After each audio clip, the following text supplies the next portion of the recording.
I honestly didn't know that I had struggled with anxiety my entire life. Like it was just what I knew. I just knew that, the what ifs and all of that. That was all I knew. And when the doctor said, well, anxiety and insomnia like go hand in hand, that was such a wake up call for me. Hi, I'm Deirdre Breckenridge. I've spent my entire career helping women to get unstuck, to share their stories, nurture relationships, and to grow their brands. But most of all, to find their voices so they can make a difference. Women Worldwide features the stories of passionate women and the ups and downs of their journeys. With deep insight and advice, let Women Worldwide ignite your passion so you can excel in life. Hi, everyone. Welcome to another episode of Women Worldwide. Thanks for tuning into the show. Whether you are listening to us on iTunes or now you're watching us on YouTube, and please subscribe to our YouTube channel. We really appreciate you being here. And our goal is always to bring the stories of amazing women and professionals who openly share the ups and downs of their careers and their lives. And they're always ready to share great advice with you because we are impacting lives one story at a time. So I want to dive into today's topic, which I'm not going to tell you what it is. Maybe you can guess, but it is talked about all of the time. It's all around us. It's affecting more people than you probably realize. And it's especially affecting younger generations, millennials, and Gen Z. Well, have you guessed it? It's anxiety. And who better to talk about anxiety than an anxiety expert? So joining me on the show is Stephanie Dalfonzo. Stephanie has spent 20 years researching holistic, natural, and scientifically proven methodologies on how to respond to anxiety and to cope and to build resilience. And she's also the author of this book right here, which I read and I highly recommend, Goodbye Anxiety, Hello Freedom. And I could go on and on about Stephanie and the techniques because I've spent some time with her, but I think it's better that you hear her story and she shares with you. Stephanie, welcome. It's great to have you on the show. Oh, thank you, Deidre. This is going to be an incredible conversation. I'm so looking forward to this. Well, me too. So I didn't share a lot about you because I wanted you to tell everyone sort of when you started this process, your 20 years of why you actually began researching and trying to help others with anxiety. It started out not trying to help others. It started out as I needed something for me.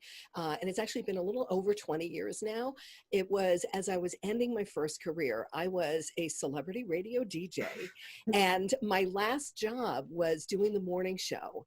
And my kids were still little. My son was still in diapers. And, to do the morning show, you get up in the middle of the night.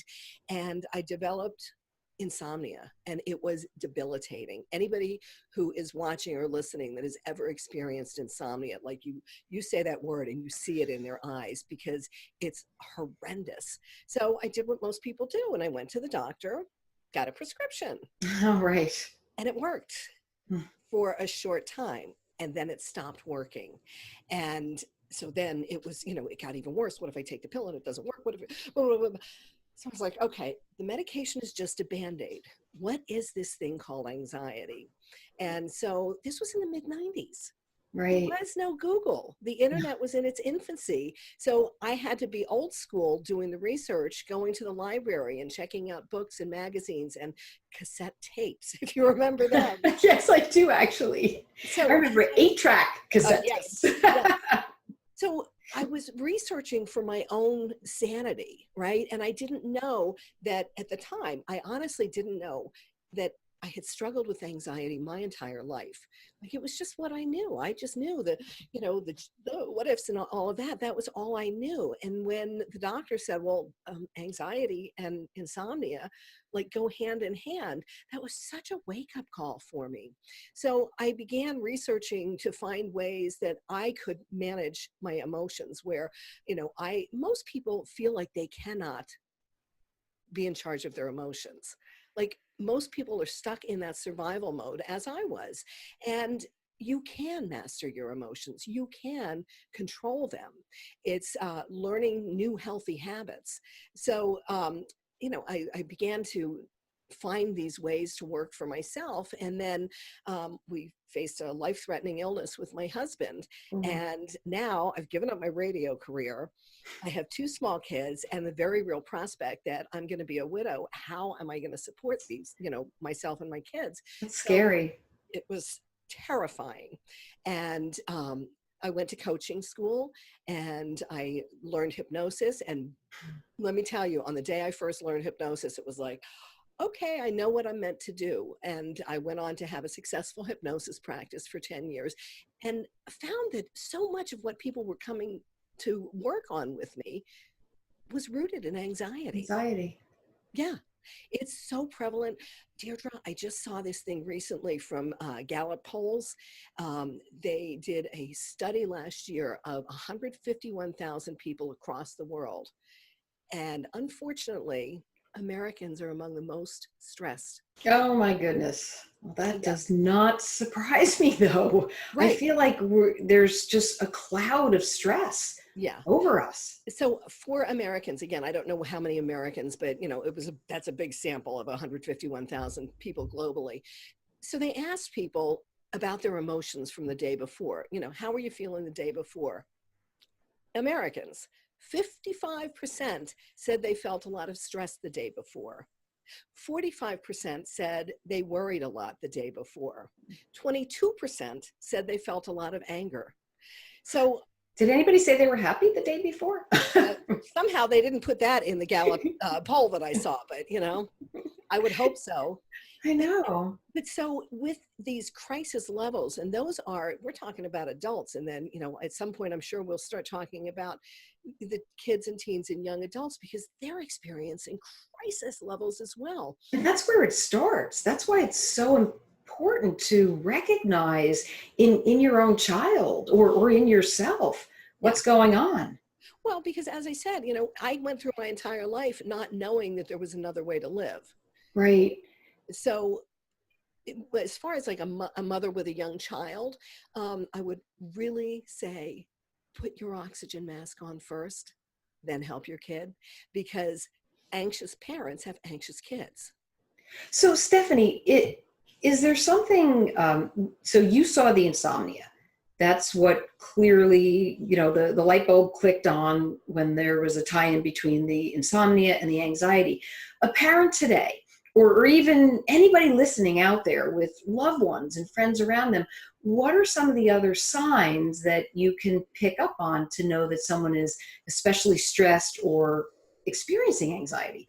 Well, simple things like, is there a higher tendency towards anger, right? Is controlling. Like I didn't understand. I had during my awakening, I had an immaculate house because it was the one thing I felt like I could control. Mhm. And when you have anxiety, you just feel like you have no control over anything. So you're then trying to control everything. And of course, it's all an illusion anyway.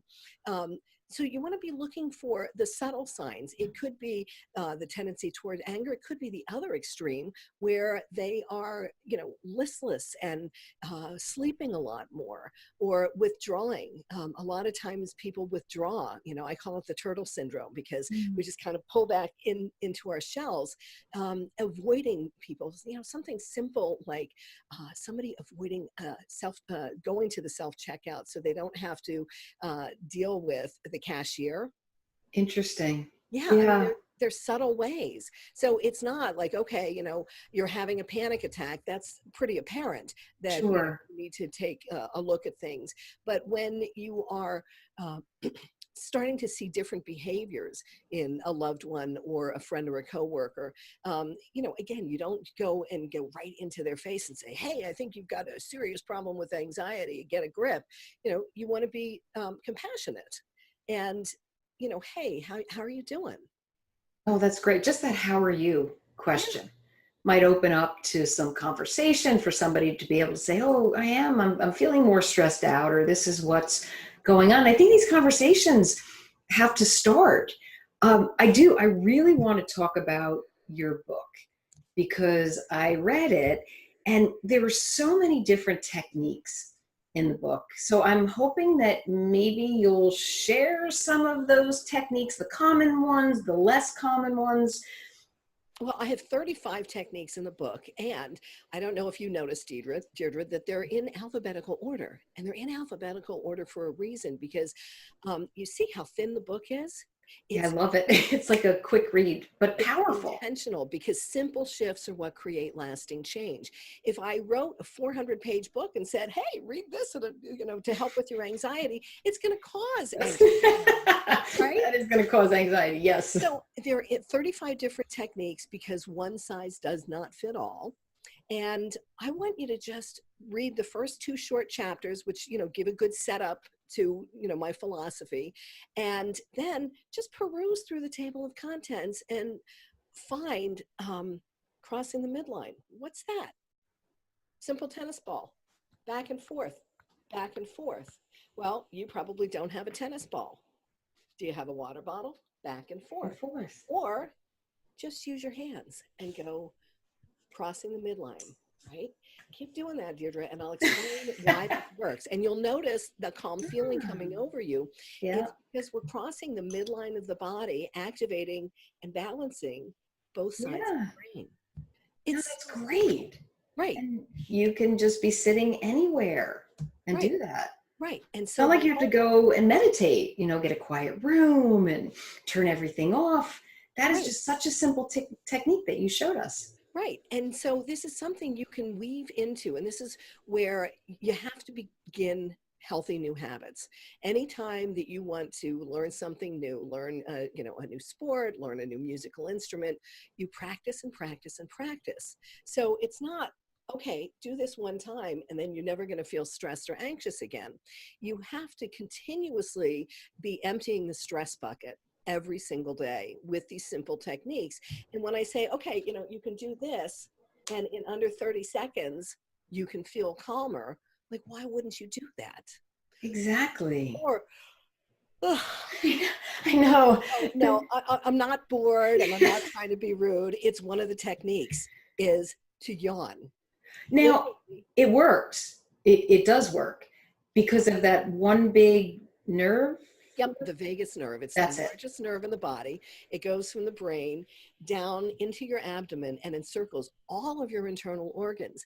That in turn stimulates the parasympathetic nervous system, or rest and digest. And so even if you're in a stressful work environment, whew, nobody's going to say, "What are you doing?" They're just, Right. "All right, she didn't get much sleep last night." You're Right? helping yourself. So we have a tendency to want to overcomplicate things. Like, okay, I have to meditate 20 minutes in the morning and meditate 20 minutes at night to be successful at this. You don't. No. I mean, you could. It does. It helps, but there's It's so many things, no excuses. These are all things that you can do easily. right, right.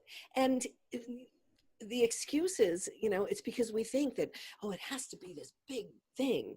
or I can't change. Well, I'm here to tell you, you can change, and it's easy. It's easier than you think. Yeah, I mean, it's all about, well, you set it up in the book. It's not to react to anxiety, it's to respond, and that you can take action. And that's where this famous quote from Viktor Frankl about between stimulus and response, there's a space. And it really is just a small little space. But in that space is our power to choose our response. And then in our response lies our growth and our freedom. And that's why my book is Goodbye Anxiety, Hello Freedom. The freedom Freedom. is in responding, not reacting. Yeah, and freedom feels so much better. There are some other techniques too that are just simple, like Well, smiling. yeah. Right?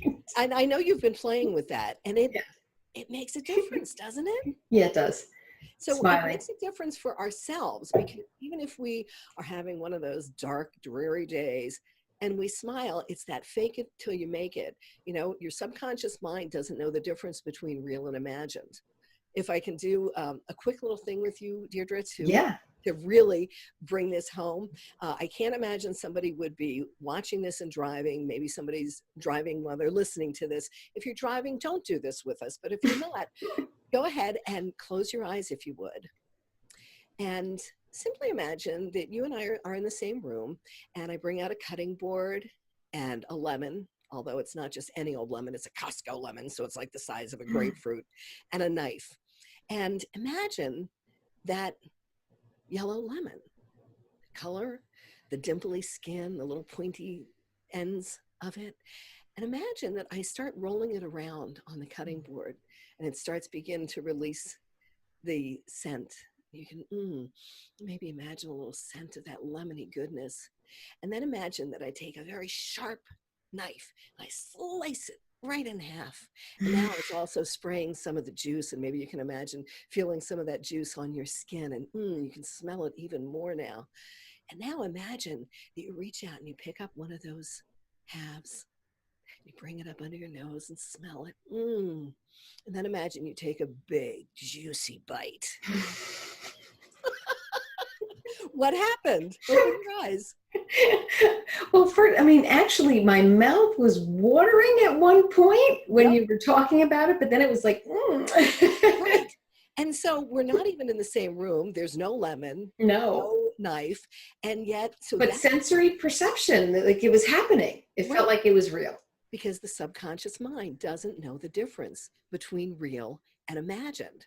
So when I say just smile, even if, fake it till you make it, your subconscious mind doesn't recognize, Doesn't know. Oh, I'm grumpy. It's like, oh, I'm happy. Okay. So is that why I think there's one about gratitude? Oh my gosh. Gratitude. And isn't it interesting that before we started recording, I told you, I was like, oh, let me check in, see what oil, because I'm so into essential oils. What oil is best going to support this conversation? And we got patchouli, which is the oil of gratitude. Gratitude. Right? So gratitude. There are no coincidences. No. So gratitude is so powerful because I really believe in before your feet hit the floor in the morning, like when you first wake up, express 3 things that you're grateful for, because first of all, that's setting the whole tone for the rest of the day, right? Sean Acor, I love him. He is a happiness researcher, and he talks so much about gratitude. And I think it was from him that I heard this, that Wellbutrin, the prescription medication, produces dopamine in your brain, and then Prozac produces serotonin. Gratitude produces both. Oh, like, isn't that you don't have to take drugs? Well, I like to take the natural route. I mean, absolutely. That's really incredible to think about, that we can intentionally Produce manufacture these hormones that are going to help us to feel happier. Like, we can choose that. We can choose it. We can create it for ourselves. Oh, there's so much that you could do. I'm remembering something in the book about, I think it's affirmations. And I think why they don't work. Right. And I think it says affirmations don't work. Yes, I remember correctly. Because first of all, it really gets your attention because, aside from Louise Hay, who was, very, like, I adore this woman. She, I really adore her and what she's done for the self-help movement in this world. And yet, aside from her, I really have never met anybody who has said, wow, affirmations changed my life. Because what happens is I'm very into the conscious subconscious mind, right? So if you imagine our mind as an iceberg, what you see above the waterline is only 10%. 90% of that iceberg is below the surface. That represents our mind. Conscious mind is about 10%. So 90% of our powerful mind is the unconscious or subconscious mind. So when we, see what affirmation you can come up with. What would be an affirmation that comes to mind? Oh, maybe like a health affirmation or something like that. Okay, so a health, did you say health? Yeah, health. Okay, so if you are in ill health, And you just say over and over again, I am healthy and strong. I am healthy and well. I am healthy and well. Everything in you is going, no, I'm not. I'm sick. I have blah, blah, blah. Right. So I came across this book by Noah St. John called Affirmations. And ding, ding, ding, it makes so much sense. So instead of saying, I am healthy and well when you're not, right? Because everything Right. was going to be pushing up against that. Instead, you turn it into a question. Why am I able to be healthy and well? And Well, that's so interesting. it's setting your Hmm. mind out like a Google search. I love Google because I love doing research. And, I put in a question and in, a little nanosecond, I get, hundreds of thousands of results. So when we program our brain, why am I healthy and well? You start looking for ways you can be healthier and have more well-being, right? So oh, why am I able to be healthier and have better well-being? Oh, maybe it's because I can start eating healthier. Maybe I start walking up the stairs in my office instead of taking the elevator. You start seeing possibilities that An when action that you can take. correct Right. and possibilities. Like that's Right. one of the things I'm so, into is helping people to see possibilities, right? Is So that the just imagine, um or is that a little different? it's different because possibilities are, we see again, most people don't believe they can control their emotions, right? Right. Okay, this is my lot in life and this is how I am and I can't change. Well, let me show you a possibility of how you can. Oh, let's do this and see how you feel. Oh, can you stop for just a moment, look in my eyes, and as you breathe in, think, I'm breathing in, I'm breathing out, I'm breathing in, I'm breathing out. And then somebody can go, oh, Hmm. huh, that felt pretty good. Yeah, that does feel pretty good. Yeah. So I've been so doing that. so maybe I can change. That's opening up to possibilities. So many possibilities. You know, Yeah. this is a fascinating discussion. I'm gonna I'm gonna ask you just to hold your thoughts for a moment. We're Okay. gonna shift our focus, Stephanie, to the sponsor of today's show, which is Routledge Publishing.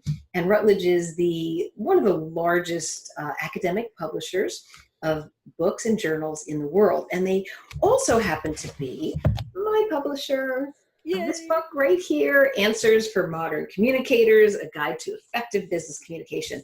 And Stephanie, my book is a Q&A book, so I've answered over 150 questions. And I just thought it would be fun if I gave you a question to answer Okay. from the book, okay? Great. So let's get your question. All right, so sometimes rejection, of course, causes stress or anxiety. So your question is, how do you handle rejection? Ooh, great question. Thank Wow. you. Because rejection, that's like, oof, that really feels awful, right? It does. If Yes. if 100 people say something about us and 99 say these wonderful, glowing things, and one person rejects us or cuts us down, which one do we focus on? The We don't cutting focus down. on the 99. We I focus know. on the one who rejected us. And so what we focus on becomes our reality, right? Mm-hmm. So as hard as it is for rejection, the best way to handle it is to, and it's not going to come easy if you don't already do this, but to shift your focus. And I'm not saying let's go from one extreme to the other where, somebody had this horrible, horrible thing to say about you, rejecting you, to, oh, now let's just look at these 99 people who had nice things to say, because that's too big a leap. Remember, simple shifts are what create lasting change. So to make that simple shift away from, ooh, that was really awful. And then what's our tendency? We go back and we go over it again and again and again. So the first simple shift for that would be to, okay, let me back up from that and just breathe. Because when we breathe, we come into the present moment. And that rejection didn't happen in this present moment, it happened over there or behind, Right. right? So again, it's those simple shifts. Then you can eventually get to the point where, oh, ow, boy, that really hurt. Let me go take a look at all these 99 people who said, I'm really wonderful. It's Does that, easier to get there. yeah. But again, if I said, okay, to deal with rejection, just go look at the 99, it's not realistic. It's not No. achievable. But oh, or again, it ties in with the possibility of being able to do that. Well, how do you do that? You do that with baby steps.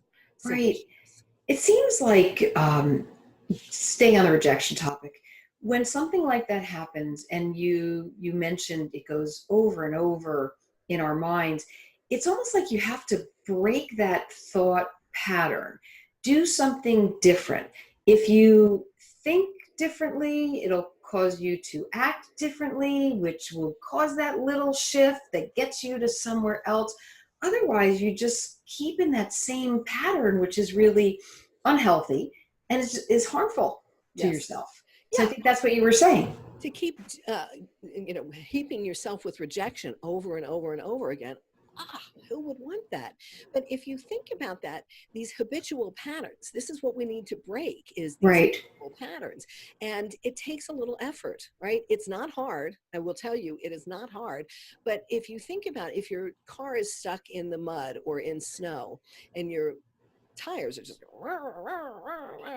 all you need is that little bit of traction, and then oop, you're out of the You're ditch, out. right? So Right.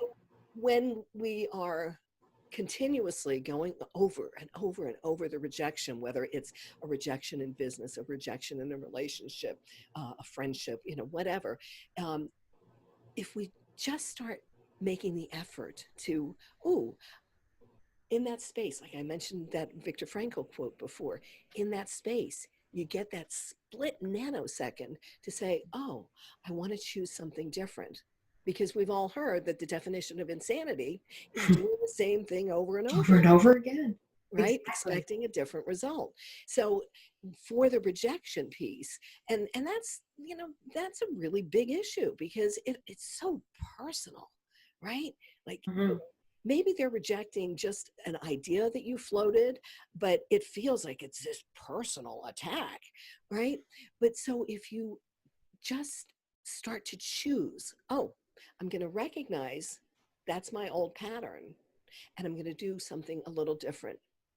I'm going to shut the computer off so I'm not looking at that. And I'm just going to breathe into the moment. And that's enough to start that simple shift. That's great. Thank you for that, answering that question. And thank Oh, you to Rutledge yeah. for being our sponsor today. All right. Well, I want to dive back into the techniques because there's another one that I wanted to bring up. Why does strike a pose help so much? I can't figure it out, but it feels good. Okay. You've tried it? Oh, yeah. Okay. All right. So Amy Cuddy has one of the most watched TED Talks ever. And it's on this strike a pose. And there's been some discord about that since then. But my experience is what she talks about in this TED Talk. And she did tests, saliva tests. And so she would have people come in, and for only 2 minutes, they would stand in a power pose, right? Mm-hmm. Superman, Superwoman, victory. Think about even blind runners in marathons, blind runners who have never seen someone cross the finish line doing this, they do it anyway, They do it anyway. Wow. right? So what happens when we stand here feeling victorious and powerful? Literally after 2 minutes, they check the saliva again and there's higher testosterone, lower cortisol levels. Ooh. Conversely, they'd have people in low power poses, Hmm. hunched over, or how many people do we see these days on their devices, Oh, right. right? Yeah. All Before the a time. job interview, Mm-hmm. after 2 minutes, they check the saliva, higher cortisol, lower testosterone. That's It's interesting. it's incredible. So again, Scientific. There's been some discord, Mhm. saying that it was faulty research or whatever. But my experience, my personal experience, and that with clients is it works. I will Right. tell somebody, I don't tell people, I invite people. Okay, I extend the invitation that before your job interview, go in the bathroom Yeah. and stand there victoriously. And without a doubt, they all come back and say, oh my gosh, that helped so much. I went in feeling so confident. That's great. Do you know sometimes that, and this is before we met, before I read the book, before I would go on stage, I would raise my arms up and just do this and say, I've got this. Because you knew it felt good, It felt right? good. Yeah. Pumped you up. Hmm. So again, the discord about, whether her research was faulty or not, it works. It definitely works. So what about generations? I'm Gen Z, right? And I mentioned before, and we're seeing it. We're seeing it with stats about depression and anxiety. They're kind of rising Not to kind of. We are crisis experiencing levels. We are definitely crisis level. experiencing exactly. Yes, So kids, teenagers, why? young adults. Um, we're living in a very, very different world than when you and I grew up. Very different world. And I see a lot of it has to do with technology. And I feel like the grandma in the room, but my daughter just turned 30. And 26 years ago, when she was 4 years old, the neighbor boy down the street, 6-year-old neighbor boy, got one of the first handheld video games. And he's off in the corner by himself playing with this game while all the other kids were over here interacting and playing with each other. And we see kids today with less interpersonal skills. They're Mhm. communicating less. Oh my gosh, talk on a telephone? No, they Right. I are. mean, you could be within your own home. And I remember when our kids were younger, they would be texting us. And we're like, wait, you could walk, come upstairs and talk to me. Yeah, no, no, no, no. So I went to a really fabulous conference called Mindfulness in America in New York City, and Tony Fidel was one of the people there. Now, Mindfulness in America, they bring together thought leaders from the mindfulness movement and the tech movement. So Tony Fidel was Oh, there. interesting. Tony Fidel invented the iPod, and he was involved in the first 3 generations of the iPhone. And he talked about how I think a lot of people are starting to understand that these devices are addictive, but he talked about how they're intentionally Mm. addictive. All the notifications that we get for for this notification, that notification, they're giving you a dopamine hit. And So every time, FOMO is really because you're getting a dopamine hit, yes, because when you get a dopamine hit, you want more dopamine hits. And right? so Tony Fidel, like he said, I wonder if my grandkids are going to be the one to say, my grandfather ruined society. Oh, He's talking about these notifications. And I'm in this big theater in New York City, and I'm thinking, I have a very different relationship with my phone than everybody else in this theater right. because I don't have any notifications on my phone. It makes one sound, and it's a Zen bell chime if somebody's actually calling to talk to me on the phone. All right, I'll be transparent here. I do get some notifications, but I've turned a lot off. Okay, I that's great. definitely do. And my phone does not stay by the bedside anymore. It is That's something all the way across the room, and Ariana it's turned Huffington is off. very, Yep, very clear about that. that helps. The other thing I wanted to say about the technology that really is what I think gets a lot of people to go, whoa, is that swipe down motion Yeah. mimics the one on a Oh, Babbit slot machine. oh my gosh, I love It's that. intentional. And, I share that with people because, when I heard that, I was like, head snap. And then when I share that with people now, like you, just like, head snap. Yep. Right? So I'm not saying turn off all your notifications. I tried that with a client once. I said, okay, I'd like to extend an invitation to you that for the next week, you turn off all the notifications except for if somebody's going to call me. I can't do that. I said, okay, how about 3 days? Do you think we could go for 3 days? Well, I can try for 3 days if I can leave the texts on. and I'll turn the phone off. But, if somebody wants to get in touch with me, they've got to be able to get in touch with me. And she couldn't make it the 3 days. So I'm not saying totally disconnect from your devices, totally Right. disconnect from your notifications, but could you try it for an hour? Can you, like you've already done, can you cut some of them down? Uh, Yeah. so again, not these like go from black to white, but some shade in between. That's right. We need more of the gray. So everybody's different. I mean, is that what you do with your clients? You sort of assess where they are in their stress or anxiety level and then make recommendations that would help them? Yeah, because again, one size doesn't fit all. I am so steadfast about that because I had a successful hypnosis practice for 10 years, and many hypnotists, most people don't know this, but the majority of hypnotists, as I was trained, was told that the majority of hypnotists are reading the same script for every Hmm. client. Every stop smoking client, they will read the The same same script. script. Well, I was a smoker. Horrified to admit that I was a smoker for many years. My smoking experience was completely different than, the male CEO, So, oh, it has to be that individualized approach. So, whatever somebody's coming to work with me on, it's okay, let's see where you are, and then let's see how we can get you where you want to go.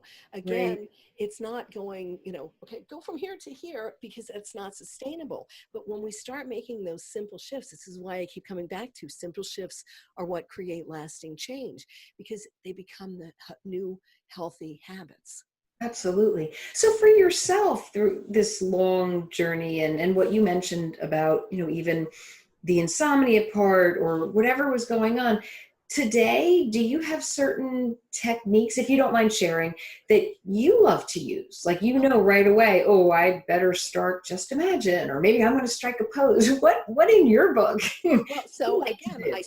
I start with gratitude. I Yeah. always start the day with gratitude. And that's not to say that I wake up and it's not, oh, I'm so grateful I won the lottery. Like, you know, there are mornings, there are mornings when you wake up and it's like, oh gosh, are you kidding me? Okay, I'm really grateful that I'm in my warm, cozy bed. I'm really grateful I remembered to brush my teeth last night. It doesn't have to be something huge. And I kind of disagree with, again, Sean Achor, the happiness researcher. He says you need to keep coming up with different things to be grateful for. Yeah. A lot of times I'm repeating the same things and I'm still feeling really good and grateful about that. He does say that you can take it a step farther and go into why you're grateful for whatever it is. But so I always start my day with gratitude. I am a devout yogi. One of the many hats I Mhm. wear is as a certified yoga teacher. And so my yoga practice is a daily part of my practice. That doesn't mean I get to the yoga studio every single day. For anybody who's listening or watching that thinks, "Oh, I can't do yoga," play with me just for a moment. And if you would, just close your eyes or bring them to a soft gaze and let your awareness be on your breath. Just noticing the inhale through the nose, the exhale through the nose, that inhale is probably cooler than the exhale is. And then you can open your eyes and guess what? Just practice That's yoga. yoga. Yoga And is not, just a physical asana practice. There's 8 limbs to yoga. And with your breath, I have so many breath techniques in the book because your breath is always with you. You don't need any special equipment. You don't need to go anywhere. You can simply come to your breath and come into the present moment. And so I'm constantly doing that. It doesn't mean that my mind doesn't wander. It's another thing that it's a lot of misconception about is meditation, that, oh, I have to empty my mind. Well, tell me to empty my mind and I'm going to have 1,000 thoughts come rushing in, right? So it's not about empty your mind. It's noticing, oh, if the thoughts come in, notice them, let them let go, them, bring your awareness back to your right. breath. What is it about the different nostrils? Breathe in, breathe out. Okay, What is that doing? that's pranayama, and it's similar to the crossing the midline, because again, when we're crossing left and right sides of the brain, we're balancing it. Balancing. Yeah. Yeah, we got to get to the middle, Yes. right? Yes. No black or white, just get to the gray, get in the middle. Right. Centered. Yes. Exactly. Absolutely. So, learning, how do you, as an expert, how do you stay up on your game? I am an insatiable researcher and learner. I honestly believe that until I take my last breath, I have more to learn. And I think that's true for all of us, whether you're into, actively seeking to learn more or not. I think there's, the more that I learn, the more I learn there is to learn. And so I'm constantly, you know, reading articles. That's why, the Gallup one that just came out, I'm constantly looking for new information. First of all, I love being able to point to, okay, here's Gallup saying this. The Adverse Childhood Experiences study, which I talk about in the book. Yes. Real quick, that was just mind-blowing. And this research was done back in the 1990s, and it's only really come to the forefront in the past several years. And it was done by the Centers for Disease Control and Kaiser Permanente. So like I can point to this, and it's like, I'm not just making stuff up where, a lot of times people were like, oh, she's just making it up. It's like, no, No, it's there. here's hardcore research. They asked 17,000 adults, so a very good size study, 10 questions about their childhood. Did this happen before the age of 18? It was talking about emotional abuse, physical abuse, sexual abuse, addiction in the home, losing a parent to divorce, incarceration, death.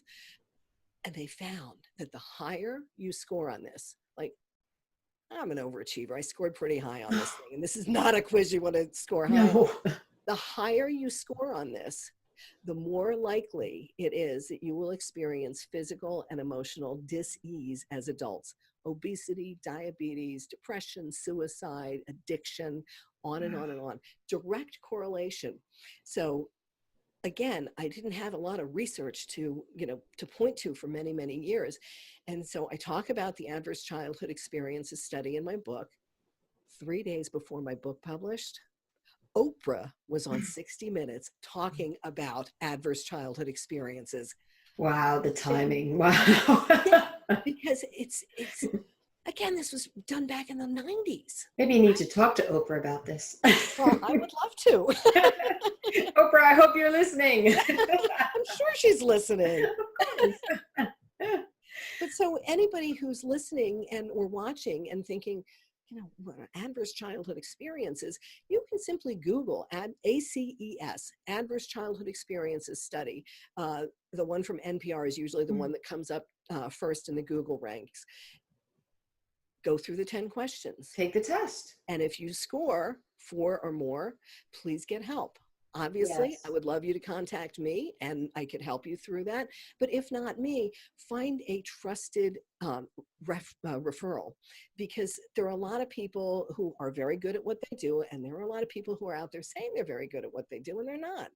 Right. So, when you're dealing with adverse childhood experiences, when you're dealing with childhood trauma, I want to be, like a mother and be protective and just say, make sure if you're going to get help, you get help from someone you know, like, and trust.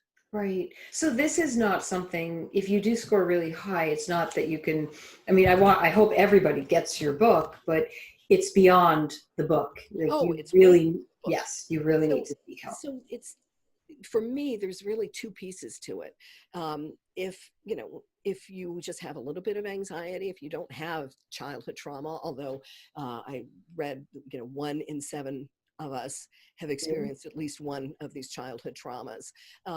So, for somebody who can just learn some of the techniques and they can function pretty well, great, the book's Right. enough. If you have, especially if you have childhood trauma, you need to do the healing work. And Right. that's really the work that I do, is the healing work. It's not about, talking about it and talking about it and talking about it, right? It's about really getting to that core and that healing work. And many times we don't even know about it, right? Right. Many times our conscious mind protects us and we have an experience as a child that we don't remember, that we don't know about. And so, it's not like I say, okay, well, let's go back to when you were 6 years old and the neighborhood dog came running after you. It doesn't work that It's not way. that way. But I have a really wonderful intuitive ability to be able to safely, with the client, have their higher mind guide us to where we need to go. And oftentimes the client has no idea where we're going, and that's okay, Right. because we get the conscious mind out of the way. Fascinating. Well, I want to ask you two more questions. Okay. One is to sort of give that, I can't believe we're up to the advice part. So just wrapping up, what would you tell listeners out there, professionals, about kind of coping with their anxieties, some steps they can take? What do you want to share with them? Okay. First of all, I'm sorry, I don't mean to be rude about this, but I'm not into coping with anxiety or managing it. It's truly getting on the other side of it, because Overcoming. it's possible. So I would extend an invitation to anybody who's listening or watching for the next 7 days, pick a couple of the techniques, either the ones that we talked about on the show today, or you can get 5 of the techniques free. We'll put that link in later. 5 of the techniques from my book for free. And just pick a couple of them and commit to the next 7 days, really practicing them, weaving them in and out of every single day. Ding, ding, ding, take it up a notch. Have an accountability buddy, have somebody watch or listen to this with you, and team up to be accountable to each other, because studies have shown, we achieve much more when we have that accountability factor in mind. So 7 days, like we can do almost anything for 7 days, right? And then Absolutely. 7 days, check in and notice if you're doing the work, you will feel more calm and more balanced. It's that simple. That's awesome. Great advice. And last question, super easy. Where can people find out more about you, your book, download the 5 techniques? Okay, thanks. StephanieDalfonzo.com. Hopefully that'll be typed out in the show notes, because heck knows how to spell that, right?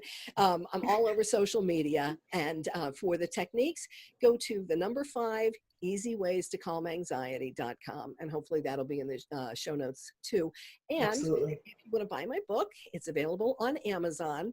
And for every copy that I sell, I donate a copy to a school or organization that will teach some of the skills to kids, teens, and young adults, because that's how I can add light to this crisis.